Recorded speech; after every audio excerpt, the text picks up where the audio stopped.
Hola, buenas tardes a todos. Bienvenidos a un nuevo seminario del IEP. En esta ocasión vamos a escuchar a Jeremías Lachman, que va a exponer un documento de trabajo de su autoría en conjunto con Andrés López y Sebastián Gómez Roca, llamado Las AgTech en Argentina, desarrollo reciente, situación actual y perspectivas. Así que los dejo con Jeremías. Gracias, Daniela, por la presentación. Tal cual como decía, la idea es presentar el documento de trabajo, que básicamente son los resultados de una encuesta a empresas de AgTech que hicimos en conjunto con la gente de CREA. CREA es un organismo del sector, un consorcio de productores, bastante preocupados por los temas de innovación, cambio tecnológico en su propia actividad, y tienen un departamento de investigación y desarrollo donde opera una especie de programa que apoya el desarrollo de AgTech. Y bueno, un poco en conjunto nos propusimos avanzar en este proyecto, que en cierta forma también es una continuación de una primera encuesta que habíamos hecho en el año 2018, y también hubo un documento de trabajo publicado con los resultados. Así que bueno, básicamente la idea es presentar los resultados y algunas líneas de investigación nuevas sobre las cuales estamos empezando a avanzar. Para poner en contexto simplemente, el mundo AgTech surge en el medio de transformaciones a escala global que permearon en la gran mayoría de las cadenas globales, básicamente a partir de una adopción masiva de las tecnologías digitales, ¿no?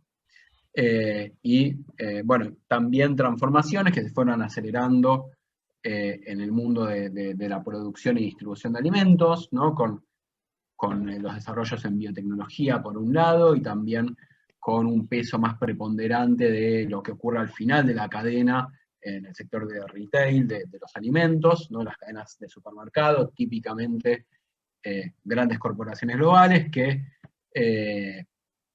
no solamente son los grandes compradores, sino que también cada vez más sientan las bases y los diseños de cómo tienen que ser producidos los alimentos, ¿no? Con qué estándares de inocuidad o de controles fitosanitarios tienen que ser producidos para poder entrar en esas redes de distribución.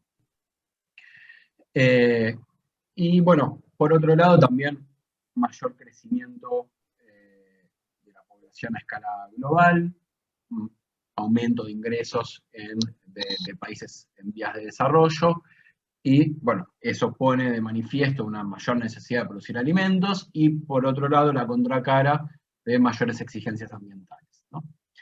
Y en paralelo surge también una nueva tipología de empresas que cada vez se parece menos a la pyme tradicional. Esto uno puede conocer como, bueno, startups o del mundo del entrepreneurship, que básicamente buscan, si uno quiere encontrar algún punto de distinción con lo otro, serían empresas que no es que solamente son de nueva generación o creadas recientemente, sino que también buscan trabajar sobre estructuras, o sea, sobre una dinámica de gestión de sus equipos y de su forma de innovar mucho más ágil y dinámica, estas metodologías agile, como las llaman ellos, de cómo gestionan la innovación y cómo se toman las decisiones al interior de estas empresas. Bueno, y en el medio de esto surgen las AgTech, no solamente acá en Argentina, ahora vamos a definir un poquito mejor qué es, sino también como un fenómeno global, básicamente en Estados Unidos, Europa y algunos países de Asia. Y el mundo, América Latina como región, fenómeno liderado por Argentina y por Brasil, ¿no? En esta encuesta, un poco la motivación es conocer un poco más sobre el origen, dinámicas de crecimiento, las rutinas de innovación, fenómenos que afectaron la internacionalización de estas empresas y obstáculos al crecimiento. ¿Qué entendemos como emprendimientos AgTech, ¿no? Como empresas AgTech, vamos a llamar a todas ellas que proveen servicios intensivos en conocimientos basados en tecnologías digitales, que van a estar dirigidos a distintas etapas de la cadena productiva. Esto puede ser tanto de servicios para productores agropecuarios, ¿no? Para gente que directamente esté trabajando tranqueras adentro, ¿no? Adentro del campo. Podrán ser servicios, por ejemplo, que a partir de la lectura de imágenes satelitales, datos climatológicos y demás, dan prescripciones o recetas de cómo debe sembrarse, cómo debe fertilizarse, monitoreo de los cultivos, detección temprana de plagas y demás. O también, en otras etapas, aguas arriba o aguas abajo de la cadena, llegando hasta etapas de industrialización, logística, comercialización. ¿Qué excluimos? Excluimos a empresas de biotech, de biotecnología, y a empresas de equipamiento de agricultura de precisión. Por lo menos las excluimos de esta definición. La encuesta que hicimos, no los resultados que voy a presentar acá, pero también encuestamos a empresas de biotecnología y encuestamos a una parte muy importante de las empresas de equipamiento de agricultura de precisión. Y bueno, otras firmas de servicios basados en conocimientos, excluimos también de la definición, que brindan servicios a la cadena de agroalimentos, pero que, bueno, que ya están en otros eslabones mucho más aguas abajo, por ejemplo, como sería el caso de Rappi, Globo y demás. Algunas definiciones a nivel global de agri-food markets y demás incluyen también a estas empresas. Para la presentación, entonces, quiero contarles un poco sobre la cobertura, la metodología de la encuesta, básicamente un poco las secciones que encuestamos, algunos resultados preliminares, poquitos, no todos, obviamente, cómo estamos siguiendo, cómo pensamos seguir. Cobertura alcanzada y detalles metodológicos. Armamos un padrón que contó con 135 empresas. Esto sería como nuestro universo. Tratamos de identificar a todas, cuánta empresa Actec veíamos por ahí, y bueno, contactarnos. El 47%, pudimos encuestar al 47%. Hubo un 10% de empresas que nos respondió que sí estaban dispuestos a participar, pero que, bueno, nunca se concretó. 9% nos dijo que no, y otro 35% que nunca nos respondieron. Puede pasar que no estén trabajando más, que se hayan, no sé, fundido o lo que sea, empresas que no le pudimos seguir al rastro. Este padrón, como decíamos, no es que tratamos de armar alguna muestra y encuestar, sino de tratar de cubrir a todo el universo, y para eso conseguimos datos que nos dio la gente de CREA, nosotros también teníamos nuestra propia base de datos, y después aceleradoras, información periodística, fuimos a Expo Agro, que es una feria grande que se hace todos los años, de empresas proveedoras de insumos y de servicios del sector. En APRESID también estuvimos el año anterior, y bueno, esas fueron nuestras fuentes de información. El encuestado ocurrió entre noviembre y diciembre del 2019, cortamos para las fiestas y volvimos en febrero, y se nos prolongó hasta junio. En todos los casos fueron llamadas telefónicas, en algunos casos enviamos el cuestionario de forma anticipada, y después alguien del equipo llamaba para verificar datos, terminar de completar alguna otra cosa que haya quedado ahí sin responder, o para alguna duda, ¿no? Tiempo aproximado 40 minutos del encuestado. Como decía entonces, la encuesta cubrió temas de datos estructurales, ¿no? Le preguntamos a las empresas si el Actec, por ejemplo, era su actividad principal de negocios o la actividad secundaria, y datos estructurales de ingreso, empleo, cantidad de usuarios pagos, usuarios no pagos, etc. Preguntamos bastante sobre el origen, desarrollo y crecimiento de los emprendimientos, el año de surgimiento, cuánto tiempo les tomó hacer su primera venta, la composición del equipo de fundador, cuántos eran, qué experiencia laboral previa tenían y demás. la forma de monetizar, o sea, el modelo del negocio, si participaron de programas de incubación, aceleración, qué aprendieron en esos programas. Preguntamos sobre fuentes de financiamiento, sobre propuesta de valor, es decir,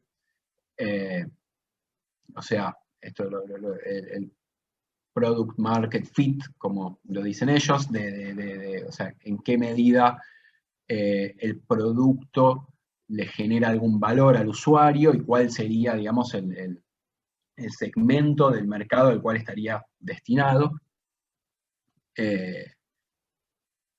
Y no solamente sobre la propuesta de valor, sino que también sobre, bueno, las rutinas en innovación asociadas para poder lograr desarrollar esas tecnologías, ¿no? Innovación claramente que pueda haber ocurrido puertas adentro o también en vinculación con terceros. Preguntamos sobre internacionalización, es decir, de ventas, ingresos que tuvieron a partir de ingresos de ventas en el extranjero, financiamiento que pudieron haber capturado de fondos extranjeros, cómo hicieron para internacionalizarse y qué aprendieron de este proceso, ¿no? Y sobre este punto de qué aprendieron en el proceso voy a poner un poquito más adelante un poco más la lupa, con una serie de estudios de caso que estamos llevando a cabo. Y después preguntamos sobre estrategias de comercialización, cómo hacen para divulgar, bueno, para capturar nuevos clientes, y cuáles son los principales obstáculos que enfrentan al crecimiento. Que esto no lo voy a presentar, pero distinguimos entre factores que pueden ser de características del mercado, digo, falta de conocimiento, desconfianza hacia nuevas tecnologías por parte de los usuarios, pueden ser costos de financiamiento, costos de producción y demás, aspectos tecnológicos o bien cuestiones más asociadas a la macro del país.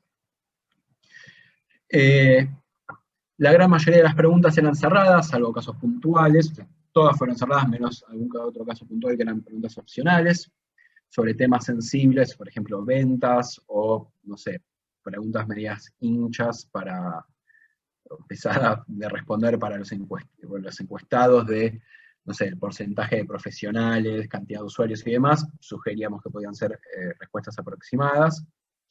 Y trabajamos con cuatro formatos de preguntas, respuesta única, dicotómicas, si no, escala Likert,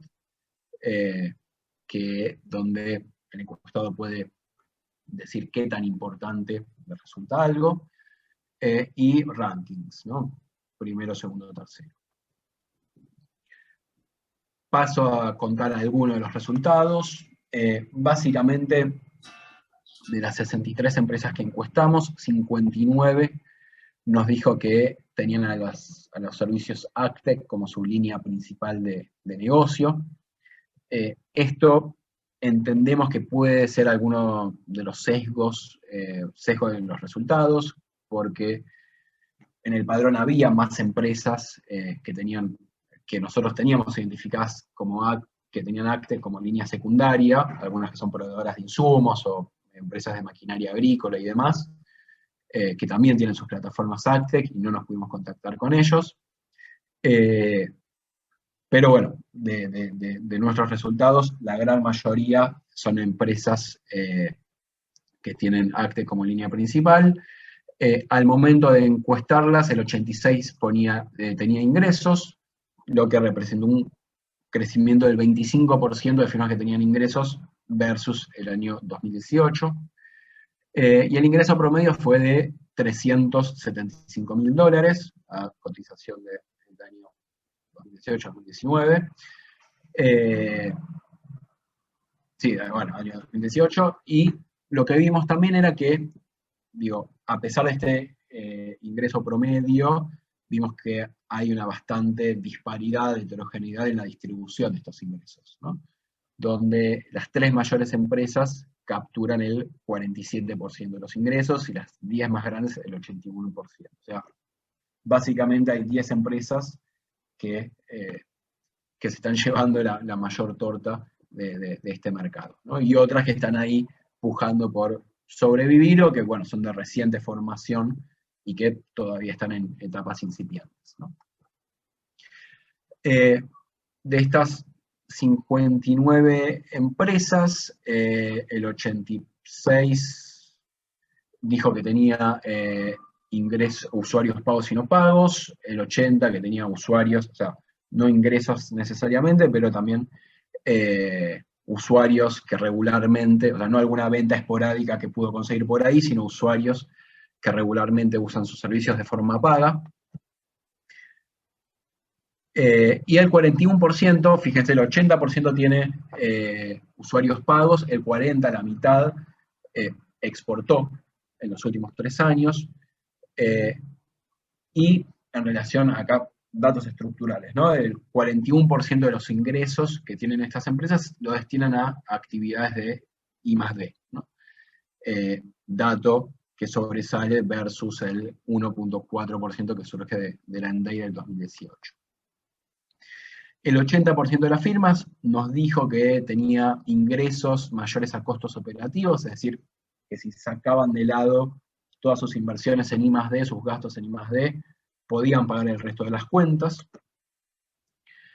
Y en promedio hay 10 empresas por trabajador, que si bien es poco, representó un crecimiento del 46% en relación a los trabajadores que tenían un año antes.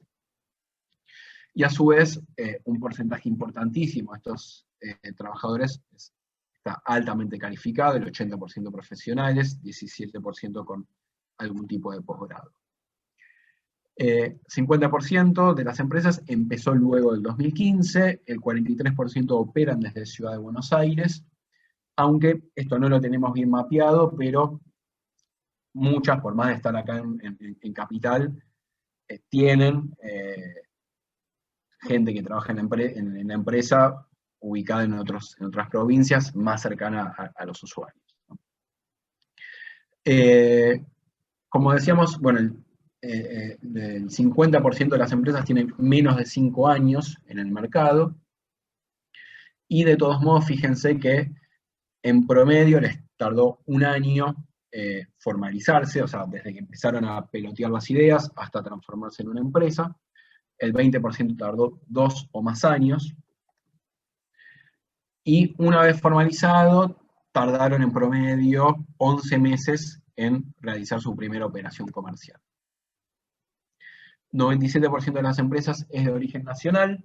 Esto también entendemos que puede haber algún sesgo, pudiendo, o sea, donde, bueno, las empresas que más nos respondieron eran a las que más llegada teníamos y eran a las que son de origen nacional, que probablemente pasaron por alguno de los programas o de los espacios con los cuales nosotros nos acercamos, hablo de CREA, las incubadoras y demás. Y el 85% de estas fue iniciativa propia, 10% desprendimiento de alguna otra empresa, 5% desprendimiento de algún instituto de CIT. Y fueron fundadas en promedio por 2.8 casas, o sea, digamos entre 2 y 3, más 3 que 2 emprendedores. En relación a los antecedentes, a la formación profesional de los emprendedores, acá esto eran como opciones de selección múltiple. Lo que vimos es que básicamente el diseño típico de estas empresas está conformado por alguien que está especializado, que sabe mucho de temas de programación, de tecnología dura en términos de programación, y alguien que está de algún modo, que tiene mayor conocimiento de la demanda, ¿no? Ya sea porque es ingeniero agrónomo, o viene de una familia de productores, o tiene experiencia laboral en alguna empresa de producción del agro grande, o bien porque, no sé, trabajó en alguna cerealera exportadora, entonces a partir de eso se le ocurrió un emprendimiento para ofrecerle a esta empresa, o bien aguas arriba en semilleras y demás. Pero, digamos, ¿de dónde surgen entonces? De básicamente un mix entre profesionales de tecnologías digitales, programación, ingenieros y demás, y un complemento de alguien que conozca más el otro lado del mercado. Y vimos que el 35% de las empresas fue incubadas, 27% aceleradas, 16% pasó por ambos programas. Incubación y aceleración son, o sea, los programas o las instituciones de incubación y de aceleración son, digamos, una nueva, una formación dentro de todo novedosa de programas que apoyan la innovación y el desarrollo y crecimiento de las empresas, ¿no? Incubación más en etapas incipientes, cuando los emprendedores están como más tratando de identificar su mercado objetivo y tratar de pensar un poquito mejor posibles estrategias de crecimiento, qué tipo de trabajadores necesitarían contratar ellos y demás. Y una aceleradora hace varias cosas similares, pero también los vincula, o sea, por lo general las empresas ya están en una etapa más madura, por lo general cuando son aceptadas en algún programa de aceleración ya tienen clientes pagos, tienen ingresos, ¿no? Y en estos programas, por lo general los contactan con con potenciales clientes, con potenciales inversores y demás, y por lo general las aceleradoras también invierten en estos emprendimientos. Las más frecuentes, por el lado de las incubadoras, fueron, bueno, Crea Lab, Incubate, que es una incubadora de la ciudad de Buenos Aires, NextIP, Instituto de Desarrollo Rural de Mendoza, y por el lado de las aceleradoras, las tres más grandes que están ahí abocadas al vertical de agro, que son NextIP, de ILABI Local. Algunas también participaron de programas en el extranjero de aceleración, no lo puse acá. Y algo que estamos para profundizar y que es como parte de nuestra agenda con CREA es básicamente tratar de profundizar un poco más en cómo afecta la performance futura del desarrollo y crecimiento de una empresa haber pasado por este tipo de experiencias, ¿no? Un poco la idea es poder conocer y entender un poco mejor cómo afectan distintos indicadores de performance, ¿no? El hecho de que estas empresas participen de estos espacios. Y acá preguntamos de forma amplia cuáles habían sido las mayores contribuciones, no del programa de incubación, sino de aceleración. Y bueno, la gran mayoría mencionaba que los aportes de financiamiento eran una de las mayores contribuciones, el más frecuente de los mencionados, así como también el contacto con potenciales clientes, mentorías que le dan para mejorar la organización y la gestión de los emprendimientos, y también acceso a otras fuentes de financiamiento, ¿no? Esta cosa de que los contactan con fondos de inversión, por ejemplo. Acá pasando al tema de financiamiento, preguntamos, bueno, cuáles eran las distintas fuentes de financiamiento que habían utilizado entre 2016 y 2019. Sorprendentemente, los aportes propios, ¿no? Aportes propios, familia, amigos. 75% de las empresas mencionó haber tenido que recurrir a este instrumento para financiarse. 41% mencionó haber recibido fondos nacionales o provinciales, y acá vimos que había una incidencia importante del FONSE, que era un fondo, operó muy poco tiempo, pero tuvo una cobertura importante en el sector, era un programa de matching funds del Ministerio de la CEPI, me parece, que bueno, hacía empresas que recibían alguna inversión por parte de alguna aceleradora, el gobierno les igualaba el fondo, y también hubo experiencias similares en Córdoba y en Ciudad de Buenos Aires. Con relación a la participación en rondas de inversión, estos serían como fondos venture capitals, invirtiendo en el desarrollo de estas empresas. Vimos que son 21 o 22 empresas, si mal no recuerdo, las que pudieron capturar este tipo de financiamiento. Varias lo pudieron hacer más de una vez, y a medida que fue pasando el tiempo, vimos que, bueno, la magnitud, ¿no?, de las inversiones que capturaban fue en aumento, y también la cantidad de empresas que pudo capturar este tipo de fondos, ¿no? Y algo que, vinculado a lo que mencionaba antes, sobre el rol de las incubadoras, aceleradoras, esto simplemente estuve cruzando algunos datos. Acá como variable dependiente tenemos si participaron o no en rondas de inversión, y como variables independientes explicativas tendríamos, bueno, si la empresa está internacionalizada, si tiene exportaciones o no, si participó de rondas de programas de incubación, aceleración, y controlando por la edad.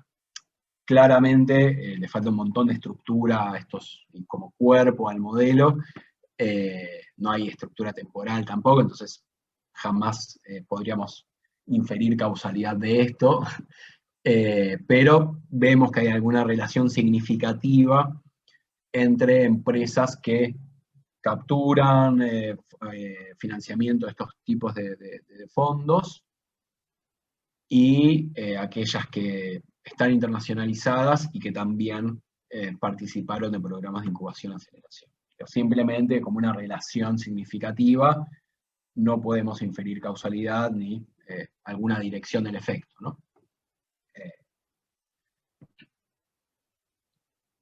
Pero bueno, es parte de nuestra agenda en progreso.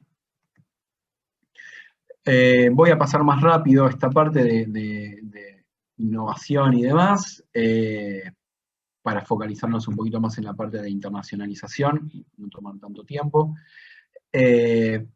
Básicamente las tareas de innovación en términos de investigación y desarrollo en áreas técnicas digitales son las más preponderantes de estas empresas. Por otro lado, también fue muy frecuente que para el desarrollo de la tecnología, de los servicios que brindan, se vinculen con sus usuarios y también con organizaciones técnicas del sector como CREA, APRESID y otras. Y también fue muy frecuente con universidades o, bueno, institutos de ciencia y tecnología, estando acá presente el INTA, que si bien no de forma articulada, con algún programa amplio que los convoque a estas empresas de ACTEC para testear tecnología y demás, vimos que de algún modo u otro muchas encontraron alguna vuelta de cómo, a partir de algún contacto o algo así, de poder participar de programas y recibir apoyo por parte del INTA, y alguna que otra empresa también, una de las que vamos a profundizar dentro de un rato, Auravant, por ejemplo, para el desarrollo de sus servicios de fertilización, usan modelos que fueron desarrollados por el INTA. En términos de la protección de las innovaciones, las herramientas más frecuentes fueron las más soft, digamos: registro de marcas, contratos de confidencialidad, las patentes. Bueno, acá en Argentina software no se puede patentar, pero sí en Estados Unidos, fueron muy pocas las que tienen patentes en otras partes, y bueno, derecho de autor, copyright, como se podría registrar el software acá, también muy pocas fueron las que recurrieron a estos mecanismos. Y bueno, ya entrando a la parte de internacionalización, 15% de las empresas recibió financiamiento de fondos extranjeros. Habíamos dicho que el 41% exportó en los últimos 3 años. Y en promedio, la primera exportación ocurrió entre 3 y 4 años después de la creación del negocio, ¿no? Casi todas las primeras ventas estuvieron dirigidas a países de la región. Los destinos más frecuentes fueron Uruguay y Brasil. Y dentro de las que exportaron, el 80% dijo que lo hizo de forma ininterrumpida, y el 50% abrió oficinas comerciales, administrativas en el extranjero, le hace de otro modo exportaciones que ya no se contabilizan en cuentas nacionales, sino que saldrían de alguna otra oficina que tienen ubicada en algún otro país de la región. Hay varias que están en España, algunas en Estados Unidos y demás. ¿Cómo hicieron para ingresar a mercados extranjeros y cómo hicieron un poco para ampliar cómo hicieron para conseguir nuevos clientes? La gran mayoría, o sea, 3 fueron los elementos más frecuentes. Clientes locales con operaciones en el extranjero fue muy común, tanto para iniciar como para ampliar, como para conseguir nuevos clientes. Es frecuente que empresas, ya sean del agro, como también de insumos o de otros eslabones de la cadena, quizás primero testean la tecnología acá y tienen subsidiarias, operaciones en otros lados, y directamente se llevan la tecnología a estos otros lugares. Participación de ferias, congresos, mucho de webinars, ¿no? De eventos, o sea, congresos digitales, virtuales, o contactos existentes o preexistentes por parte del equipo fundador. Bueno, y acá los destinos más frecuentes, casi todos los países de la región, 4 en Estados Unidos y algunas también en destinos un poco más remotos, tipo Ucrania, Sudáfrica, República Dominicana, Polonia.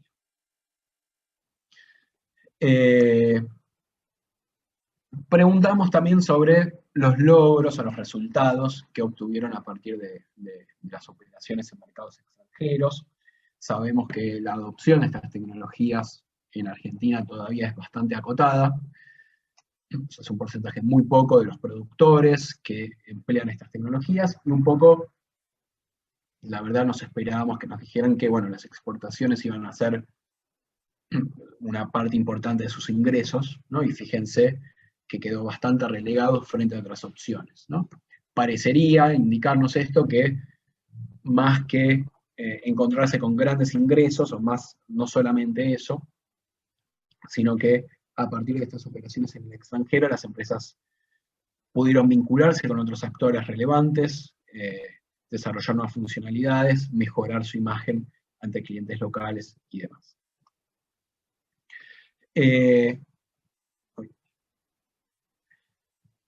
Bueno, temas de agenda que tenemos para seguir investigando es si las empresas que se internacionalizan tienen mejores indicadores de performance, en términos si son las que más crecen, más venden y demás. Y si hay relación entre los esfuerzos y logros en innovación versus los logros en este proceso de internacionalización. Y como parte de esta agenda que venimos ampliando con CREA, ligada al tema de la internacionalización de las actividades, parte de lo que queremos estudiar es en qué medida esta experiencia de muy rápidamente, ¿no? 3, 4 años después de crear la empresa, ya pasar a operar en mercados en el extranjero, ¿en qué medida esto contribuye al desarrollo y crecimiento de la empresa, ¿no? Dicho de otra forma, ¿cuáles son los principales procesos de aprendizaje que logran las empresas cuando se internacionalizan, ¿no? Y básicamente lo que hicimos fue empezar de forma más rigurosa el año pasado, con 4 estudios de caso, estos datos no sé si los tendría que estar mostrando así abiertamente, de Quilimo, Eiwa, Uravant y Sumagri, donde a partir de distintas entrevistas que vamos teniendo con ellos, les fuimos preguntando sobre, bueno, distintos procesos de aprendizaje y logros que fueron teniendo en sus exportaciones, ¿no? En su dinámica con clientes extranjeros. Eiwa y Sumagri son 2 empresas bien de nicho.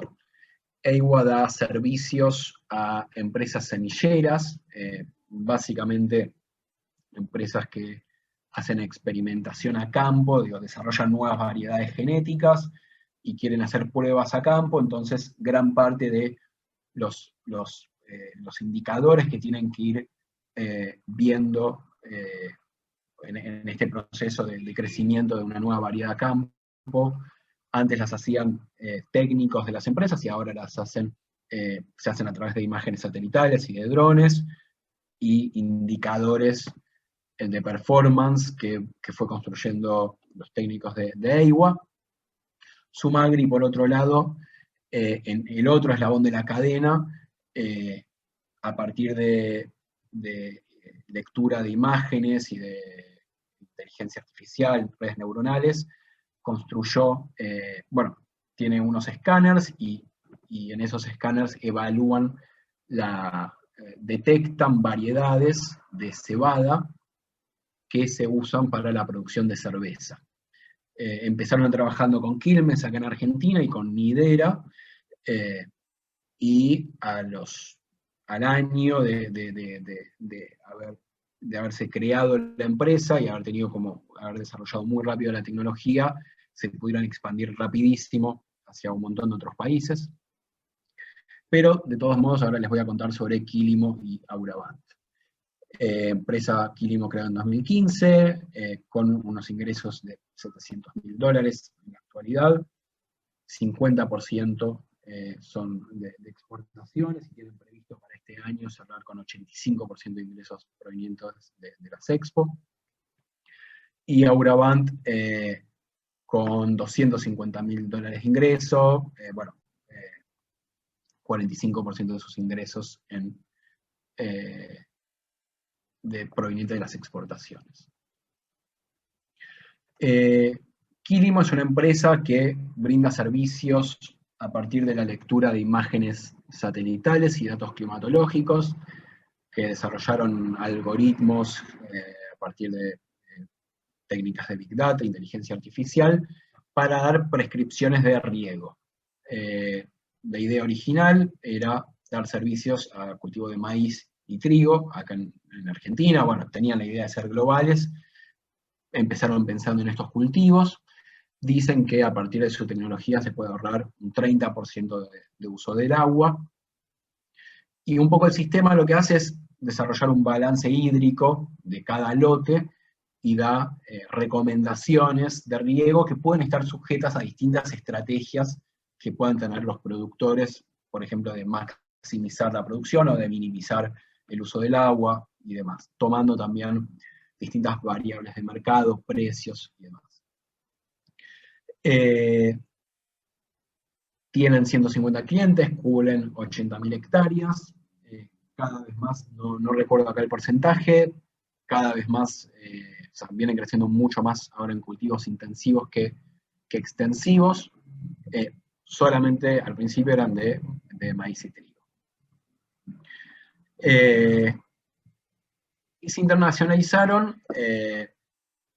La motivación básicamente era que muy rápido se encontraron con, el riego acá en Argentina es algo de productores de frontera, digamos. Muy rápido llegaron a capturar una parte sustantiva de los servicios de riego que se daban acá en Argentina. Necesitaban seguir creciendo porque estaban todavía en una etapa bastante incipiente del desarrollo de la empresa, y también se encontraban con muchas restricciones financieras para capturar fondos en el mercado local. Y básicamente su primera experiencia, en 2017, es a través de internacionalizaciones, a través de un cliente argentino con operaciones en Uruguay. Pero más importante que esto es lo que pasa en ese mismo año, cuando son aceptados en un programa de aceleración en Estados Unidos, reciben financiamiento de capitales norteamericanos, y cierran ese año, 2017, con 10 clientes, y como sintiéndose exitosos, porque en el mercado más competitivo del mundo, para este tipo de mercados, de servicios y tecnologías, les estaba yendo muy bien. Sin embargo, vieron que los costos de mantener estos clientes y de buscar otros nuevos iba a ser muy caro, tenían otra estructura huracán Argentina, sentían que los servicios, que la tecnología todavía no estaba lista para competir fuerte en Estados Unidos, cierran las operaciones ahí, pero vieron que esto les dio un efecto de reputación importantísimo, como una AgTech destacable en la región, y a partir de estos fondos también arman equipos para dar soporte a clientes en el extranjero que fueron centrales para lo que vino después, ¿no? Y bueno, durante ese año también crecieron en Uruguay y Paraguay. En 2018, decíamos que cerraban las operaciones de Estados Unidos y ese año, un poco apalancándose este efecto reputación, reciben fondos, en ese momento la inversión más grande que capturan, de fondos chilenos, que también los invitan a mudarse a ese país, abren el holding en Chile, y todas las exportaciones o los servicios que brinda al resto del mundo Quilimo hoy se hacen desde Chile.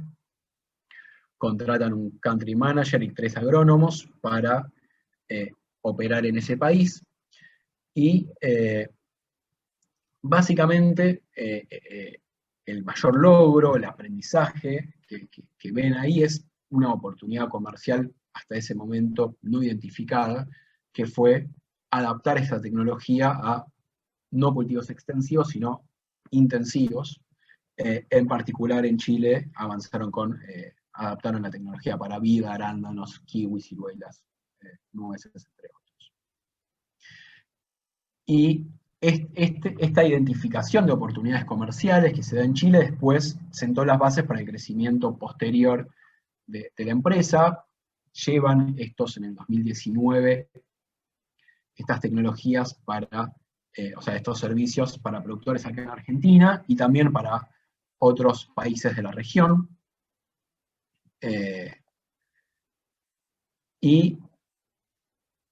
Bueno, también un poco apalancados de las mentorías que recibieron en Chile, crean equipos de atención al cliente con dinámicas particulares, que no quiero profundizar mucho ahora, y también equipos de venta con estructuras particulares, donde armaron equipos donde hay un grupito de gente que está que es Sales Executive, salen a buscar nuevos clientes, buscando bases de datos y armando como mails o llamados personalizados. Otros son los Account Executive, que serían los que cierran los negocios, y otros los que darían servicios de postventa o les tratan de vender otras cosas de Customer Success. Y sin entrar en mayores detalles, en el año 2020 pudieron abrir 2 mercados de forma totalmente remota, sin que nadie viaje, hablando de México y Ecuador, un poco gracias a todo este proceso de aprendizaje que habían logrado en años anteriores. Auraban, por otro lado, es una empresa que nace en el 2014, en ese año un poco más centrada a brindar imágenes a partir de drones. Querían ser una empresa de drones, se reconfiguran por completo como una empresa entre 2014 y 2015, una empresa que brinda todo tipo de servicios digitales para productores agrícolas, monitoreo de cultivos, detección temprana de plagas, prescripciones de siembra, etc. Y es operan con una típica plataforma de SaaS, de Software as a Service, ¿no? El productor entra a la página o descarga la aplicación de Auravant, marca las coordenadas del lote por el cual quiere contratar servicios, paga un monto según la superficie que quiera analizar. Bueno, y tiene una versión gratis, freemium, o sea, tiene un modelo de negocios típicamente freemium, que algunos servicios son gratuitos y otros servicios premium por los cuales hay que pagar. Eso fue en esta etapa inicial 2016, después fue avanzando hacia distintos tipos de usuarios y demás. hoy por hoy la empresa tiene estos productores independientes o asesores independientes del agro con este modelo freemium, y también le brinda servicios a lo que ellos llaman agregadores de hectáreas, empresas medianas, que serían empresas grandes del agro, cooperativas, empresas de consultoría agronómica, etc. Y también en el año 2020, si mal no recuerdo, incorporaron clientes corporativos, bancos, aseguradoras, empresas, firmas de insumos y demás. Su experiencia internacional arranca en el año 2016, no a través de exportaciones, sino simplemente cuando lanzan la plataforma, empiezan a hacer publicidad en distintos webinars y demás, consiguen clientes no pagos en varios países de la región, y no son exportaciones, serían productores independientes en la región que estaban logueándose y siendo usuarios de estos servicios. Sin embargo, tenían desde sus comienzos esta idea de convertirse en una empresa global, y algo de lo que más les preocupaba al principio era, bueno, capturar financiamiento, y también, sobre todo, algo que enfatizan como la primera preocupación, poder aprovechar una contraestación, no tanto por los ingresos, o no solamente para tener ingresos en las dos ventanas temporales, cuando el verano acá es invierno en el hemisferio norte y viceversa, sino también para poder desarrollar tecnología y validarla en una ventana temporal más alta, más grande, ¿no? En el 2017 reciben financiamiento se llama Guaira, una aceleradora que pertenece al grupo Telefónica, reciben financiamiento de Argentina, de Guaira Argentina, y se les suma también Guaira España, y los invitan a ir a España. En ese mismo año consiguen ser aceptados en un programa de aceleración en España, que se llama Rising Startups España, y en el año 2018 son aceptados en un programa de la ESA, la Agencia Espacial Europea. Ellos usan los satélites de Sentinel, y la Agencia Espacial Europea fue un programa de un año, les dio financiamiento y también brindó asistencia para el desarrollo para desarrollos tecnológicos puntuales, no voy a profundizar. Y en el año 2018 es cuando recién, o sea, entre fines de 2017, hay clientes, usuarios pequeños que empiezan a usar la tecnología de forma paga, en este modelo freemium, o sea, que pasan la tarjeta de crédito en su cuenta de Auravant, pero en el 2018 es su primer venta grande a nivel internacional, estando todavía en la Argentina, que es a partir de un usuario, un cliente argentino con operaciones en Uruguay. Y en el año 2019, ya con una tecnología más madura, deciden mudar el holding para abrir el holding en España, se mudan al Parque Científico de Madrid. La gran mayoría de los que trabajan en Auravant están acá en Argentina y tienen un grupo, 8 personas en España,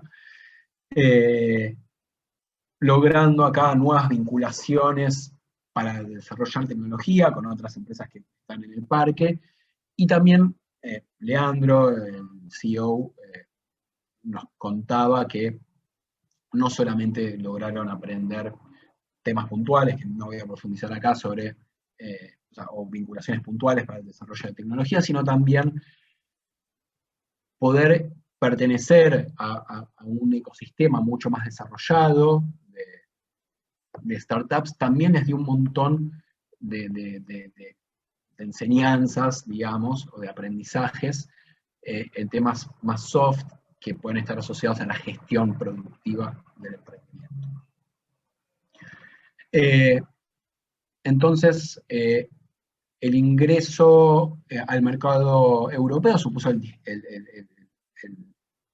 descubrimiento de nuevas oportunidades comerciales, y esto derivó en cambios sustantivos en el modo en cómo venían llevando a cabo las innovaciones en Auravant. Básicamente, en España se encontraron con un montón de nichos que querían servicios muy puntuales, por ejemplo, empresas, no sé, de riego, para olivos en Andalucía. Después también tuvieron interés de una empresa de banana en República Dominicana, que quería un módulo para monitorear la cosecha de banano en República Dominicana, y claramente era una demanda que los superaba. Ellos tenían una plataforma de base sobre la cual podían montar estos nuevos desarrollos, pero les iba a demandar un montón de tiempo que los iba a sacar un poco de sus actividades más core. Y lo que terminan haciendo es viran hacia un modelo de Open Innovation, ¿no? Donde con clientes particulares van cediendo o compartiendo códigos de la plataforma para que sean otros los que monten estos desarrollos, ¿no? Bueno, acá mencionaba algunos ejemplos que yo los mencioné, y esto básicamente les permitió ampliar su cartera de clientes y también centrarse más en lo que estaban más interesados, que eran los clientes corporativos, ¿no? Estos eran nichos de tamaño, o sea, interesantes como oportunidades comerciales, pero que quizás les iban a demandar unos esfuerzos en términos de desarrollo tecnológico para los cuales consideraban, no sé, no lo consideraban necesario, ¿no? Ellos internalizar todo ese desarrollo, y por eso salen a vincularse con otros actores. En 2019-2020 empiezan a atender a clientes corporativos, bancos, aseguradoras, firmas de insumos. A estos clientes les crean parte en España, y otros están en la región, sobre todo en Argentina y en Brasil y en México, si mal no recuerdo, en Colombia. Crean módulos específicos para algunos, o sea, para complementarios a los servicios que ya sean bancos, aseguradoras o firmas de insumos estén brindando. No quiero entrar en muchos detalles. Y algo que nos mencionaban también, que fue como como uno de los aprendizajes o de los logros sustantivos de este proceso de internacionalización, y sobre todo para la captación de clientes corporativos, que no estaba previsto en los planes originalmente, que fue la adopción de los estándares RGPD, que son los estándares europeos, las normas europeas para el manejo y la confidencialidad de los datos. Y esto nos mencionaba Leandro, que fue como un leverage muy importante para los clientes corporativos, que después fueron los clientes más grandes que fueron capturando. En Argentina también hay un protocolo como de la confidencialidad de los datos y demás, pero bueno, en España, en Europa, las reglas son más estrictas, el enforcement es mucho más fuerte, y bueno, esto les servía como una palanca para nuevos clientes. Ya para cerrar, como ideas preliminares, vimos que este proceso de internacionalización ocurre en momentos en los cuales las empresas todavía no están en etapas sostenidas, todavía no están en etapas maduras, más bien lo contrario, en algunos casos están todavía identificando sus oportunidades comerciales. Va mucho más allá de la búsqueda de nuevos ingresos, generando procesos de aprendizaje en distintos ámbitos de negocio, y que básicamente operó en la identificación de nuevas oportunidades comerciales, tecnológicas, de gestión productiva y de financiamiento. Y contribuyó a que los emprendedores logren una mejor propuesta de valor, más ajustada y con mayores herramientas para sustentar este desarrollo y crecimiento. Conclusiones, y ya cierro, perdón por el tiempo. El sector AgTech no es un puñado, acá volviendo a los resultados de la encuesta, ¿no? Lejos está de ser un puñado aislado de empresas, algunas, aunque hay bastante heterogeneidad en su nivel de desarrollo. Vimos un rol preponderante, incubadoras, aceleradoras, que hay una amplia diversidad en las fuentes de financiamiento, aunque son pocas las que pudieron capturar inversiones grandes, sobre todo si se compara con lo que ocurre en otros países, y que resulta sorprendente la rapidez con las cuales se internacionalizan. Son altamente innovadoras, su principal gasto pasa en investigación y desarrollo, y bueno, nada, cierro acá porque yo creo que me tomé un montón de tiempo. Esto acá eran algunas propuestas de política pública y demás, pero creo que lo más importante ya está dicho. Bueno, muchas gracias, Jeremías. Muy detallado e interesante. Si te parece, a continuación abrimos un espacio para que si los invitados tienen alguna pregunta, las hagan.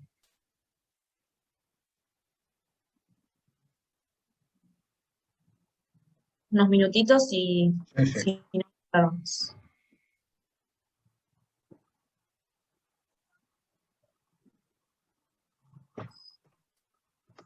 Así que bueno, si no hay preguntas, pueden ya ir saliendo de la reunión. Les agradecemos mucho por haber... Discúlpame.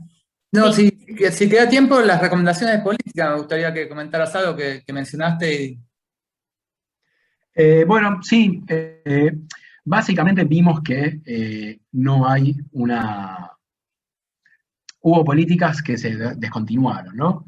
Básicamente el apoyo en financiamiento a las empresas dependió de distintos niveles de gobierno que se fueron descontinuando con el tiempo, y no hubo alguna estrategia o política puntual para promover la difusión o adopción de estas tecnologías, algo que vimos que era uno de los principales obstáculos que enfrentan estas empresas para poder crecer. A ver, cerré acá la filmina, pero... y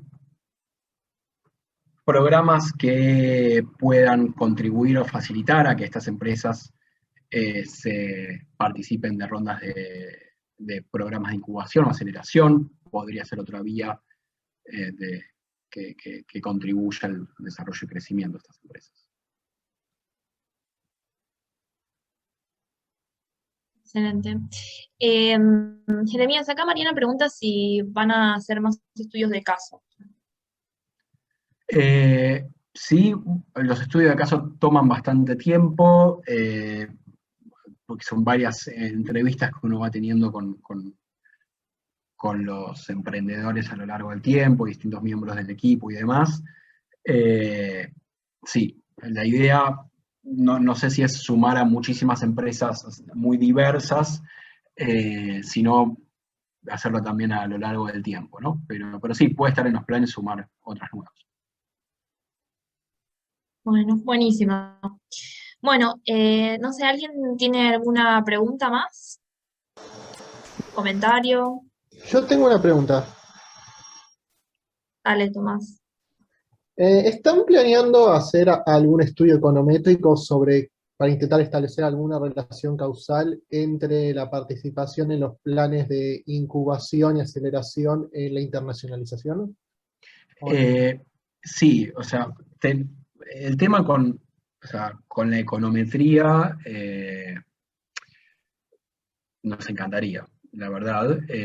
La base es, si bien cubrimos a un gran porcentaje de las empresas, es acotada y no tenemos una estructura temporal bien definida para pensar en algún panel. Así que posiblemente en el corto plazo queremos hacer una nueva ronda de encuestas y, bueno, sumar preguntas específicas a lo de incubación y aceleración, y también, bueno, que eso nos dé como más herramientas para poder mejorar, poder pensar en algún modelo econométrico más firme para poder inferir algún tipo de causalidad, ¿no? Digo, el deseo está, la mayor limitación son los datos. Gracias. Perfecto, No, bueno, en ese punto tenemos la intención de que esto se convierta, mientras tengamos algún recurso para poder sostener el esfuerzo, en un observatorio que anualmente genere datos sobre este sector, en colaboración con CREA, como decía Jeremías. Así que en la medida en que podamos construir eso, vamos a poder avanzar un poco más en ese tipo de ejercicios más sofisticados. Por ahora está limitado, como dice Jere, por la limitación de que solamente tenemos dos.